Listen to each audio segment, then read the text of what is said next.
শামীম ভালো মন্দ কিছুই বলল না, শরীরের উপর কামড় দিয়ে চুপ করে দাঁড়িয়ে রইল। কিছুক্ষণ পর গান রেকর্ডিং আরম্ভ হলো। ও আমি ফুল না হয়ে কাটা হয়ে বেশ ছিলাম, জানি না কোন ফুলে আঁচড়ে জড়ালাম। ও আমি সুখ না দুঃখ হয়ে বেশ ছিলাম, কেন যে তোমার বুকে দীর্ঘশ্বাস ছড়ালাম। সকালে অঝোর ধারায় বৃষ্টি হবে কি আর হয়, কেউ কেউ আগুন হয়ে সারা জীবন রয়, আমি কি দূরের আগুন হয়ে বেশ ছিলাম, কেন যে কাছে এলে তোমার মনে ছড়ালাম। চাইলেই মনের মতন কি সবই হওয়া যায়, জীবনে অনেক কিছু শূন্য রয়ে যায়। আমি আমার ব্যথায় বোঝাই নিয়ে বেশ ছিলাম, সব ব্যথায় আশায় কেন যে হাত বাড়ালাম। ওর গলার ভয়েস দেখে সবাই হতবাক হয়ে গেল এবং মাসুম সাহেবের যারা যারা ইয়ার্কি মেরে কথা বলেছিল তারাও সবাই মাথা নিচু করে রাখলো। গানটা ছিল বিরহের, তাই শামীম পুরো আবেগ নিয়ে গান গেয়ে চমক লাগিয়ে দিল। গান রেকর্ডিং শেষ হওয়ার পর মাসুম সাহেব শামীমকে জড়িয়ে ধরে বলল, পারবে পারবে, তুমিই পারবে, তাহলে আর দেরি নয়, পুরো গান রেকর্ডিং হয়ে যাক। শামীম সবাইকে চমকিয়ে দিল এবং নিজেই লজ্জা পাচ্ছে আর মাথা নিচু করে রাখলো। এভাবে কিছুক্ষণ থাকার পর আস্তে আস্তে বলল, স্যার আপনার সাথে আমার কিছু কথা বলার আছে। মাসুম সাহেব শামীমের দিকে তাকিয়ে চিন্তিত হয়ে বলল, কি বলবে বলো। না মানে, ও আচ্ছা তাহলে চলো অফিসে। হ্যাঁ চলুন। তারপর দুজন অফিসে গিয়ে বলল। কিছুক্ষণ দুজনেরই নীরব ছিল। তারপর মাসুম সাহেব চারদিকে চোখ বুলিয়ে বললেন, বলো কি বলতে চাচ্ছিলে। শামীম হাত কসলাতে কসলাতে জড়ো গলায় বলল, স্যার আমি গান গাচ্ছি, শ্রোতাদের সামনে ফার্স্ট হতে চাই না, তার কারণ আমি একজন সামান্য। ওই কথাগুলো বলতে বলতে চোখ সচল হয়ে আসে। মাসুম সাহেব শামীমের দিকে তাকিয়ে আশ্চর্য হয়ে বলল, এ কি বলছো তুমি? মানুষ টাকা পয়সা খরচ করে শ্রোতাদের সামনে ফার্স্ট হতে পারে না, আর তুমি টাকা পয়সা ছাড়াই নিজের গুণে একগুচ্ছ, তাও ফার্স্ট হতে চাচ্ছ না?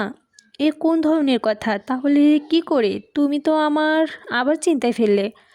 না স্যার, আপনার কোনো চিন্তা হতে পারবে না। আমি গান গাইব, তবে ছদ্মনামে, এবং তার ভিতরে কোনো নামে পরিচিত থাকবে না। শুধু তাই নয়, দয়া করে আপনি আমাকে গায়ক হিসেবে কোনো জায়গায় পরিচিত করিয়ে দিবেন না। আমি যে আপনার এখানে সাধারণ একজন কর্মচারী, সেই কর্মচারী হয়েই থাকতে চাই। মাসুম সাহেব কিছুক্ষণ চুপ থেকে কি করবে ভাবতে পারছিল না। তারপর বড় করে এক দীর্ঘশ্বাস ছেড়ে বলল, নাই পরিচয় দিলাম, কিন্তু ক্যাসেট কভারের উপর তো কণ্ঠশিল্পীর ছবি থাকতে হবে।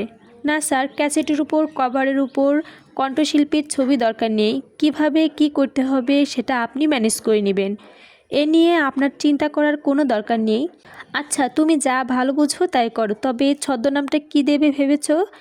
শামীম লজ্জামাখা গলায় বলল, ঋতুচাবন। ভালোই নামটা, সম্পূর্ণই আনকমন নাম। আচ্ছা তাহলে কাজে লেগে যাও, কি বলো? তবে কিন্তু বাজারে ছাড়ার আগেই আমাকে মিষ্টি খাওয়াতে হবে। শামীম মুচকি হেসে বলল, খাওয়াবো স্যার, খাওয়াবো। এই কথা বলেও অফিস থেকে বের হয়ে গেল। গান রেকর্ডিং হতে হতে প্রায় রাত 12:30টার মতো বেজে গেল। মাসুম সাহেব নিজের গাড়ি করে শামীমের বাড়িতে পৌঁছে দিল এবং সাথে 2000 টাকা দিয়ে দিল। শামীম টাকাগুলো নিতে চায়নি, তবুও উনি জোর করে পকেটে ভরে দিল। শামীম গাড়ি থেকে নামতে বলল, স্যার যদি একটু বাসায় আসতেন তাহলে। মাসুম সাহেব ব্যস্ততা দেখিয়ে বললেন, আজ না, অন্যদিন, তারপর না হয়। এই কথা বলে উনি চলে গেলেন। এদিকে খদিজা বেগম শামীমকে আসার পথ চেয়ে রইলেন। শামীম যখন আসলো তখন উনি বিরক্ত হয়ে দরজা খুললেন, বললেন, কিরে বাবা এত রাত পর্যন্ত কোথায় ছিলি?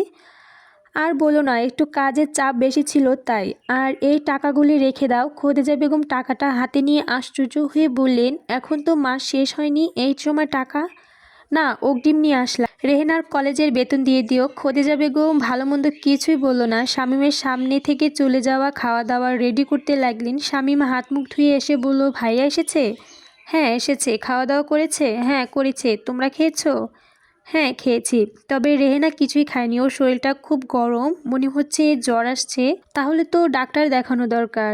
এক কাজ করো, কালকে ওকে কলেজে যেতে না দিয়ে ডাক্তারের কাছে নিয়ে যেও। এখন ঘরে পাউরুটি আছে, না থাকলে নিয়ে আসি। না না, এত রাতে আনতে হবে না, ঘরে আছে তো। কি জন্যে? না মানে রেহেনার জন্য, ওকে পাউরুটি আর দুধ খাইয়ে দাও।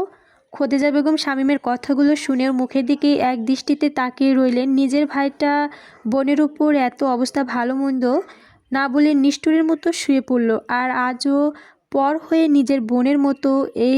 এগুলো ভাবতে ভাবতে উনি বড় করে একটা নিঃশ্বাস ছেড়ে বেরিয়ে পড়ল। কয়েকদিন পরই শামীমের গানের ক্যাসেট বের হতে গেল, ভালোই কাটছিল। আরম্ভ করলো মাসুম সাহেব শামীমের ক্যাসেট বের করার জন্য আরও গান রেকর্ডিং করতে লাগলো। অফিসে শামীমের আদর যত্নটা আরও বেড়ে গেল। এখন সবাই ওকে বড় করে সালাম দেয় এবং ওর সাথে কথা বলতে মেপে মেপে কথা বলে। এর ভিতরে মাসুম সাহেব শামীমকে আরও 20,000 টাকা দিল। শামীম পুরো টাকাটা এনে খোদেজা বেগমের হাতে দিল। খোদেজা বেগম টাকাটা নিয়ে আশ্চর্য হয়ে জিজ্ঞেস করলো, কিরে বাবা, ওই দিনে টাকাগুলো এনে দিলি, আবার আজকেও টাকাগুলো হাতে এনে দিলি, এত টাকা কোথা থেকে এনেছিস খুলে বলতো, তোর চাকরির বেতন তো এত না। শামীম খোদেজা বেগমের কথা শুনে জবাব দিবে ভাষা খুঁজে পাচ্ছে না। সত্যি কথাটা একেবারে বলা ঠিক হবে না, তবে মিথ্যা বললেও কষ্ট হচ্ছে যে, কিন্তু না বলেও উপায় নেই, বাধ্য হয়ে মিথ্যাটা বলতে হচ্ছে। তাই মাথাটা নিচু করে মুখে হাসি মিশ্রণ এনে বলল, তোমাকে জানাবো বলে আর জানানো হয়নি। আমার বেতন বেড়েছে এবং সেলের উপর কমিশন পাচ্ছি, তাও এতগুলো টাকা আসছে। খোদেজা বেগম তবু যেন শামীমের কথায় বিশ্বাস হতে পারছে না। উনি আর কোনো কথা না বলে শামীমের দিকে এক নজর গম্ভীরভাবে তাকিয়ে বললেন। শামীম আর কথা বাড়ালো না, কি বলতে কি বলে ফেলবে তাই আর প্রসঙ্গ এড়িয়ে গেল।